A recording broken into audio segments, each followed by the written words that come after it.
North Korea में कुरान का बड़ा करिश्मा। दोस्तों, आज हम बात करने वाले हैं नॉर्थ कोरिया के सुप्रीम लीडर किम जोंग के बारे में और आपको बताने वाले हैं कि हाल में किम जोंग ने मुसलमानों को लेकर क्या बड़ा फैसला लिया है और इस्लाम और कुरान को लेकर किम जोंग ने क्या बड़ा बयान दिया है, और साथ ही आपको कुरान पाक का एक ऐसा भी बताने वाले हैं जिसे सुनकर यकीनन आप भी हैरान रह जाओगे। इसलिए आज का यह वीडियो आप सभी के लिए बहुत ख़ास है। आप इसको आखिर तक ज़रूर देखें और सबसे पहले अगर आप भी इस्लाम को सुपर पावर मानते हो तो आप इस वीडियो को दिल से एक लाइक ज़रूर कर दें और मेहरबानी करके इसे शेयर भी कर दें ताकि और भी लोगों के पास में यह वीडियो पहुंच जाए। तो चलिए दोस्तों शुरू करते हैं। दोस्तों, नॉर्थ कोरिया पूर्वी एशिया का एक देश है। यह पूरी दुनिया का एकमात्र ऐसा देश है जो इस बात की परवाह नहीं करता कि क्या सही और क्या गलत है। यहाँ पर छोटी छोटी बातों को लेकर भी अजीबोगरीब कानून बने हुए हैं जिनका पालन ना करने पर इस देश के नागरिक को सीधी मौत की सजा दी जाती है। ऐसा इसलिए क्योंकि आप सब जानते हो कि किम जोंग नॉर्थ कोरिया का एक लीडर है। साल 2011 में सत्ता संभालने के बाद से ये किम जोंग की पहचान इंटरनेशनल मीडिया में एक संघ की तानाशाह की रही थी। किम जोंग के अजीबोगरीब फैसलों की खबरें अक्सर पूरी दुनिया के मीडिया में चलती रहती है। हम आपको बता दें कि नॉर्थ कोरिया में किम जोंग की इजाज़त के बगैर एक पत्ता तक नहीं हिलता। यानी कि नॉर्थ कोरिया में जो कुछ भी होता है वह सब कुछ किम जोंग की परमिशन से ही होता है। यानी कि नॉर्थ कोरिया में किम जोंग की इजाज़त के बगैर कुछ भी नहीं होता है। जो इंसान एक बार नॉर्थ कोरिया में चला जाता है फिर उसको नॉर्थ कोरिया से वापस बाहर निकलने की इजाज़त नहीं मिलती है। यही वजह है कि नॉर्थ कोरिया में कोई भी जाना पसंद नहीं करता है। धर्म क्या है, लोग कैसे कपड़े पहनेंगे, लोगों को अपने घर से निकलना है या नहीं, खूबसूरत लड़कियों को ही सिर्फ नौकरी पर रखना है, इन सब बातों को किम जोंग डिवाइड करता है। इसलिए आपको बताते हैं कि नॉर्थ कोरिया में 2015 में कितने मुसलमान थे और आज यहाँ पर कितने मुसलमान हैं, और हाल ही में मुसलमानों को लेकर किम जोंग ने क्या बड़े फैसले लिए हैं। दोस्तों, एक मशहूर वेबसाइट के मुताबिक 2015 में नॉर्थ कोरिया की कुल आबादी 2 करोड़ 61 लाख थी, जिनमें से 41,000 की आबादी ईसाई धर्म की थी और करीब इतने ही बौद्ध धर्म के मानने वाले लोग थे। वहीं पर अगर बात की जाए मुस्लिम आबादी की तो हम आपको बता दें कि 2015 में नॉर्थ कोरिया में सिर्फ 3,000 के आसपास मुस्लिम थे। यानी 2015 में नॉर्थ कोरिया में सिर्फ 3,000 मुसलमान ही थे, जो कि आज बढ़कर 30,000 के करीब पहुंच चुके हैं। इसके अलावा हम आपको ये भी बता दें कि इससे पहले नॉर्थ कोरिया की मस्जिदों में जब भी अजान दी जाती तो सिर्फ मस्जिद के अंदर तक ही वही अजान सुनाई देती थी। यानी कि मस्जिद में लगने वाले लाउड स्पीकर सिर्फ मस्जिद तक ही सीमित थे। यानी कि अजान की आवाज़ मस्जिद से बाहर नहीं जा पाती थी। लेकिन हाल ही में किम जोंग ने फैसला लिया कि अब नॉर्थ कोरिया की मस्जिदों के ऊपर भी लाउड स्पीकर लगाई जा सकेंगे ताकि यहाँ पर रहने वाले मुसलमान भी लाउड स्पीकर से अजान की आवाज़ को आसानी से सुन सकें। इसके अलावा दोस्तों, आपको यह जानकर भी खुशी होगी कि नॉर्थ कोरिया की सुप्रीम कोर्ट ने भी अब मस्जिदों के ऊपर माइक लगाने की परमिशन दे दी है।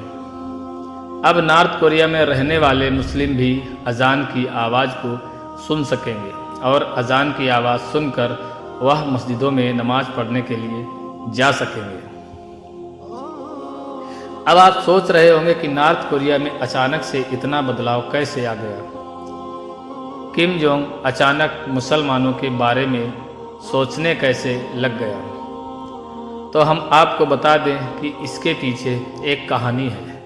जब से नॉर्थ कोरिया में यह वाक़या पेश आया है, इसके बाद से किम जोंग ने मुसलमानों के हित में काम करना शुरू कर दिया है।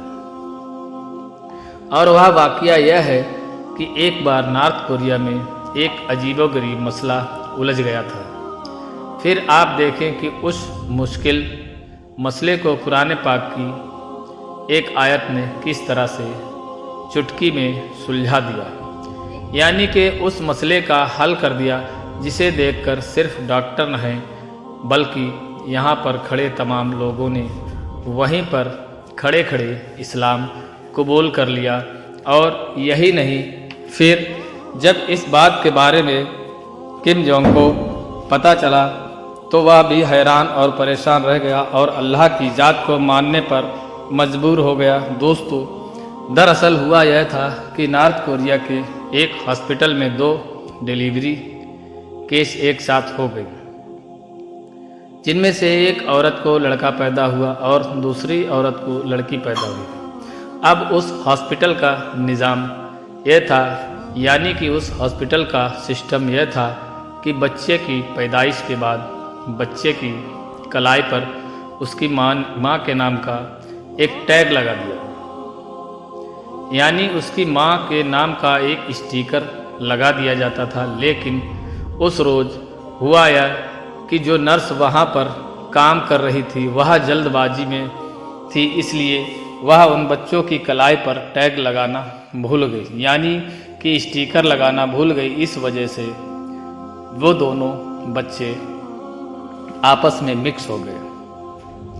अब ऐसे में उनके लिए यह मालूम करना मुश्किल हो रहा था कि इनमें से बेटा किस औरत के पैदा हुआ है और बेटी किस के पैदा हुई है। इस मसले को देखकर हॉस्पिटल के तमाम डॉक्टर हैरान और परेशान हो गए और सोचने लगे कि अब इस मसले का हल कैसे ढूंढा जाए, यानी कि अब इस मसले को कैसे सुलझाया जाए। उन डॉक्टरों को कोई भी आसान तरीका नहीं सूझ रहा था, इसलिए फिर वह पास ही एक दूसरे डॉक्टर के पास गई जो कि ईरान का रहने वाला एक मुस्लिम डॉक्टर था, जिसका नाम अहमद था। वो उससे कहने लगे कि डॉक्टर, तुम तो कहते थे ना कि कुरान पाक में दुनिया के हर मसले का हल मौजूद है। अब आप हमें बताओ कि हमारे हॉस्पिटल का ये मामला कैसे सुलझे, यानी कि अब हम ये कैसे पता लगाएं कि किस औरत का बेटा है और किस औरत की बेटी है। तो यह सुनकर वह मुस्लिम डॉक्टर मुस्कुराने लगा और कहने लगा कि बेशक कुरान पाक में दुनिया के हर मसले का हल मौजूद है और आपको इस मसले का भी हल ज़रूर बताऊंगा, लेकिन इसके लिए आपको थोड़े वक्त दीजिए। इसके बाद उस मुस्लिम डॉक्टर ने बड़े बड़े आलिम को फ़ोन मिलाया और इस मसले का जिक्र किया, यानी कि वो उन्हें इस मसले के बारे में बताया और इस मसले का हल पूछने लगा, यानी कि वो उन आलिम से कहने लगा कि आप मुझे बताएं कि कुरान पाक में इस मसले का हल क्या है। इसके बाद उन आलिम ने पूरी बात को ध्यान से सुना और फिर कहने लगे कि बेशक कुरान पाक में इस मसले का हल भी मौजूद है।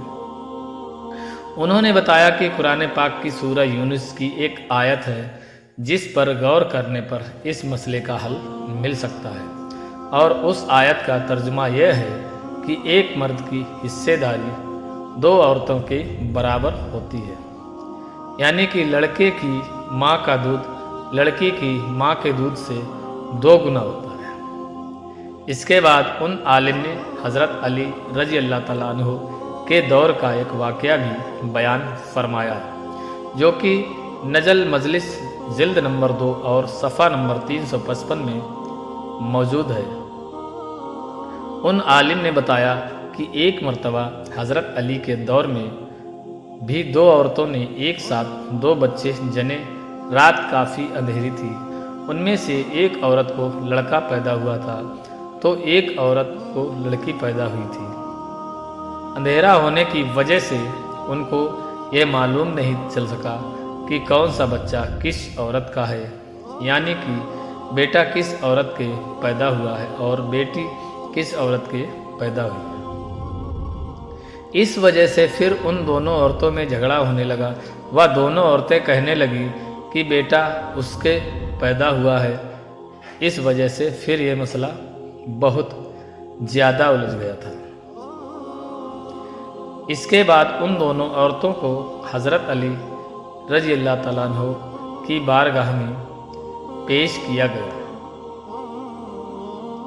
हज़रत अली के सामने दोनों औरतें कहने लगीं कि लड़के की माँ मैं हूँ, और हज़रत अली रज़ी अल्लाह तआला अन्हु ने दोनों औरतों की बातों को गौर से सुना और इसके बाद आप रज़ी अल्लाह तआला अन्हु ने फरमाया कि तुम दोनों थोड़ा थोड़ा दूध अपनी छातियों से निकाल कर मेरे पास लाओ। इसके बाद वो दोनों औरतें गईं और अपना अपना दूध निकाल कर ले गईं। आप रज़ी अल्लाह तआला अन्हु ने उन दोनों औरतों के दूध को तोला, यानी कि उनका वज़न किया। फिर आपने देखा कि एक औरत का दूध दूसरी औरत के मुकाबले 2 गुना पाया गया। यह देखकर फिर और ग्लूकोज की मात्रा भी पहली औरत के मुकाबले 2 गुना पाई गई है। तो दोस्तों, अब यह बात साबित हो चुकी थी कि लड़के की माँ कौन सी औरत है और लड़की की माँ कौन सी औरत है, यानी कि अब बेटा और बेटी का फैसला हो चुका था। उस मुस्लिम डॉक्टर ने उन डॉक्टरों को बताया कि हमें कुरान पाक कहता है एक मर्द की हिस्सेदारी 2 औरतों की बराबर होती है, और यहाँ तक कि गिज़ा में भी यह देखकर उस हॉस्पिटल के डॉक्टरों को यह समझ में आ चुका था कि विज्ञान और डॉक्टर कुरान पाक के पीछे हैं और कुरान पाक में दुनिया के हर मसले का हल मौजूद है। अब वो डॉक्टर इस्लाम में दाखिल होने के उतावले हो रही थी, मगर अभी भी उनके मन में कुछ चल रहा था। इसके लिए वह बच्चे का और उसके बाप का डीएनए टेस्ट करना चाहते थे। इसके बाद डॉक्टरों ने उस लड़के का और उसके बाप का सैंपल लेकर डीएनए टेस्ट किया, मगर फिर उसकी जो रिपोर्ट आई उसे देखकर उन डॉक्टरों के भी होश उड़ गए, क्योंकि अब उन बाप और बेटे का डीएनए टेस्ट बिल्कुल सेम था और जैसा कुरान पाक में इरशाद फरमाया गया है वैसा ही उन्हें देखने को मिला था। यह देखना था। फिर उन सारे डॉक्टरों ने वहीं पर खड़े खड़े कलमा पढ़ लिया और वह सब के सब वहीं पर मुसलमान हो गई। और यही नहीं, फिर जब यहाँ बात हॉस्पिटल के बाहर पहुँची तो और भी बहुत सारे लोग भी दाखिल हो गए। उम्मीद करता हूँ कि आज का ये वीडियो आपको अच्छा लगा होगा, पसंद आया हो तो आप इसे दिल से एक लाइक ज़रूर कर दें और मेहरबानी करके इसे शेयर भी कर दें, ताकि और भी लोगों के पास में यह वीडियो पहुंच जाए। आपका वीडियो देखने के लिए बहुत बहुत शुक्रिया।